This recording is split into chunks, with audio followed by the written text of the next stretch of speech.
Hello, Todd Shank here from Premier FPL. I'll be doing my Game Week 29 FPL tips here today. Um, I think today I'm going to focus a bit on the upcoming fixtures primarily. That's been my focus for the last couple of weeks, but I think it is the most important place to start from. I feel like there's a lot of good information out there about specific players to look at. I'll go into that a little bit, but I feel like the primary place to get the best value for tips is in taking a look at fixtures, upcoming fixtures, and planning ahead. Not necessarily for players and specifically, but looking at teams and matchups specifically. So yeah, I'm gonna look at that for this week. A little bit on captain's picks, and then that will kind of wrap it up. Again, really appreciate any subscriptions to the channel. Would really like to get the subscribers up and help it grow. Yeah, so I guess I'll just start off with the fixtures. Have the game week 29 through 33. Now, the reason that I chose 29 through 33 is because that's going to encompass the two blank game weeks in both 31 and in 33, as well as a double game week for 32. The game week 33 is the one that's still up in the air. So what I have here is the possible blanks, now with the caveat that there is going to be one in here. So it's Crystal Palace versus Newcastle or Fulham versus Watford. It's going to be one of those two that's not going to be played in game week 33. It just will have to see who wins between Crystal Palace and Watford. So this I do have the key FA Cup fixtures that will be taking place in game week 31. Watford, Crystal Palace, Swansea City, and Manchester City. So the Manchester City one's the big one there. Wolverhampton versus Manchester United, and then Millwall and Brighton, with Brighton being the team there. So yeah, this is kind of the layout looking ahead.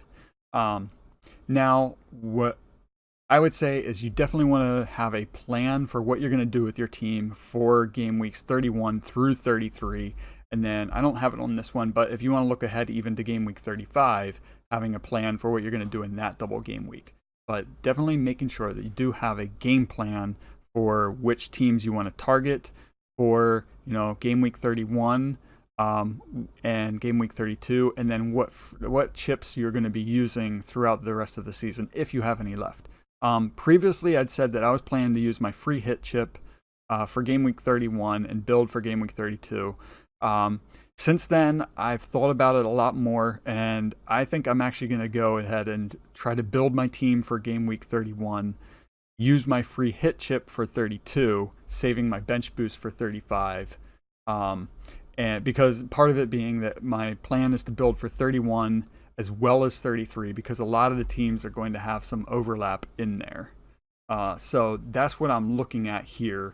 I really wish we had a little bit more information on game week 33. Specifically, I think with Newcastle, I would really love to build Newcastle, get some of their defenders in there. I've mentioned Shar before, and he's done really well. He's a player that I would like to have in my team, but I don't know if I really want to trust it because they're one of the teams that could have a blank here in game week 33 and don't really want to hold on to Newcastle players if that's going to be the situation. Now, the teams to really look at targeting are these teams that do have fixtures in game week 31 and 33, which is part of why Newcastle will be a good one. Because they do have fixtures in both weeks. Bournemouth is a team that would be interesting, I would say, for attacking options. I have Klein in my team currently, and I feel like he's been an attacking threat in the past, and I may have picked him based on his history more than his current form. But he is one that has shown the attacking promise in the past. Just wait to see what he'll do this season for Bournemouth. And so looking at them for, game week 30 on, they do have some good fixtures in there. It just remains to be seen whether they'll capitalize on it. But guys like Fraser, Brooks should be coming back. look out for Callum Wilson, whether he's coming back or not. Joshua King has stepped up in Wilson's place and has really done well. So it, may not even see Wilson anymore. But Fraser and Brooks, I think, are good picks in there. One of the other ones to target is Leicester, especially now that they've gotten rid of Puel. I think that they definitely have some great fixtures in through here. Even starting with this weekend, some of the players, I'm actually going to jump to them here in a little bit, dive in a little bit with them. Chelsea is an interesting one because they will also have a double game week in here somewhere with Brighton. That one just hasn't been planned out yet. So Chelsea is an interesting one. They're really up in the air right now, but they did win midweek against Tottenham, so that could give them a boost moving forward. Again, with Hazard, he's a player that I've said I had him for a little while and didn't have patience with him, but he's a player that you do need to have patience with. He's going to pour on the points occasionally, and then other times isn't really going to do a whole lot for you, but you kind of have to be prepared for that. Huddersfield does have matches, but they're Huddersfield. They're not really a good team. So that I also don't feel like there's a whole lot of value in their players. I do currently have Schindler in my team. I feel like he's one of those guys that, when Huddersfield does play well, he is one of the players that will give you points. The issue is the times where they don't play well. So it's really a fixture by fixture type of team with Huddersfield. Currently, I have him on my starting lineup against Brighton. That's mainly a fixture lineup, but with Wan-Bissaka possibly coming back, I'll have to check press conferences to see if he really is going to be actually playing or not. So it's kind of a toss-up between Wan-Bissaka or Schindler here. I do have Klein and Fraser, but I'm going to sit them playing against Man City. But yeah, I think the big ones to look at, you could also look at West Ham. They've kind of fallen off lately. I don't know that I trust them personally, but Liverpool, definitely a good pick all the way through the rest of the season. I would say some of them, the top ones to target would be Leicester, Chelsea, Liverpool. You could do West Ham, Bournemouth in there, Newcastle if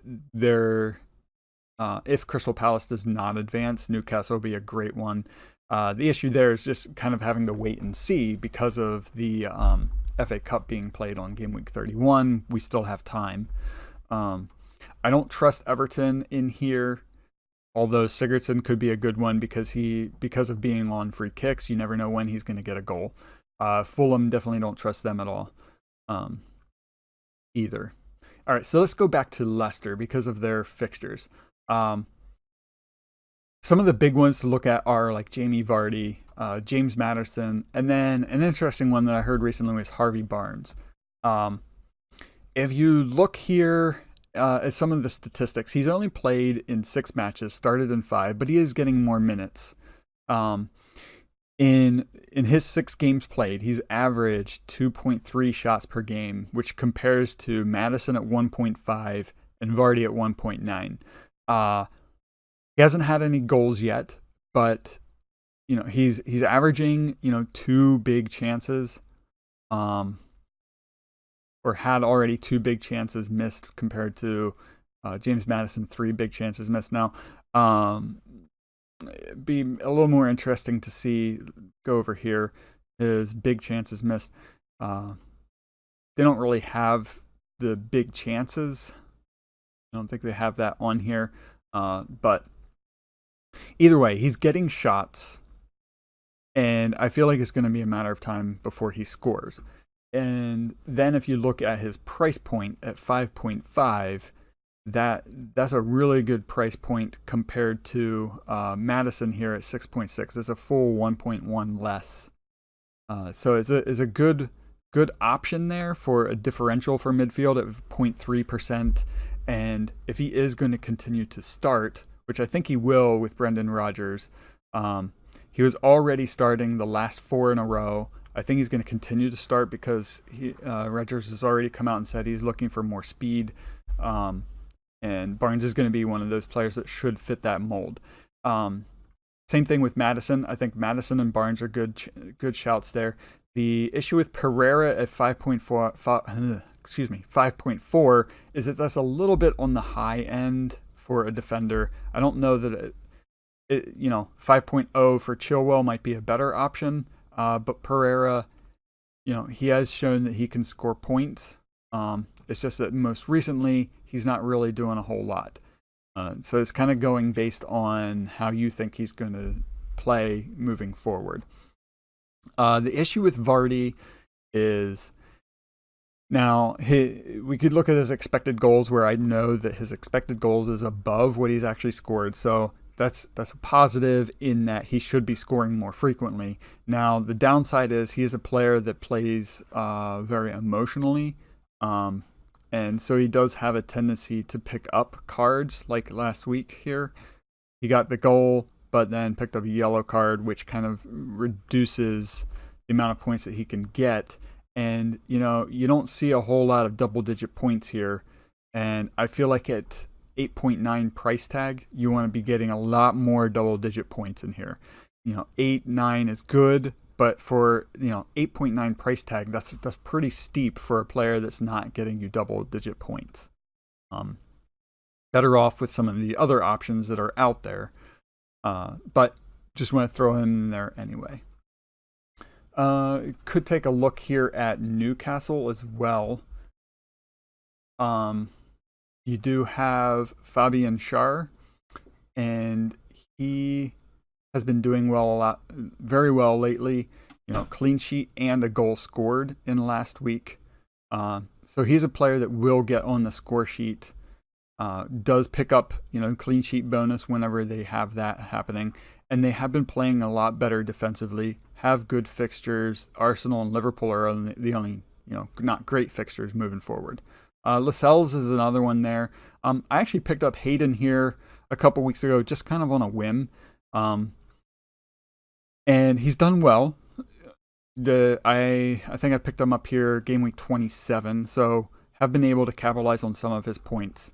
I feel like he's at 4.4. That was the primary reason for me wanting to bring him into my midfield and create space for some other players. Longstaff has done well recently. Lascelles is a pretty decent one. But the nice thing about Newcastle players is they are very cheap. Decent differentials here as well. I think Lascelles is probably the highest selected in there.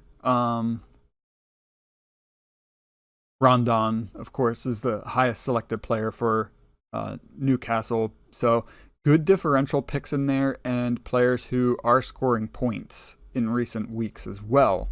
So I like Newcastle. I would like them a lot better if we knew that they were playing in game week 33. So I guess just a kind of a quick kind of summary here. My own plan is to build for game week 31 and 33 as much as possible, use my free hit for game week 32, and then use my bench boost most likely use a wild card in game week 34 to set myself up for 35, with my bench boost there. Still haven't decided yet on my triple captain.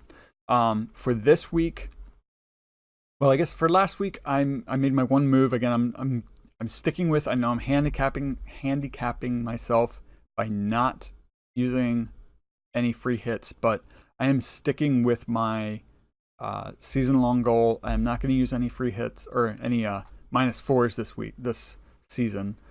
So last week I did swap out. Who did I swap out for Aubameyang? Oh, that's right. I had a Kamara in there, and I set myself up. I was going to move for Aguero, but decided to go with Aubameyang instead. And he did manage to get me a goal.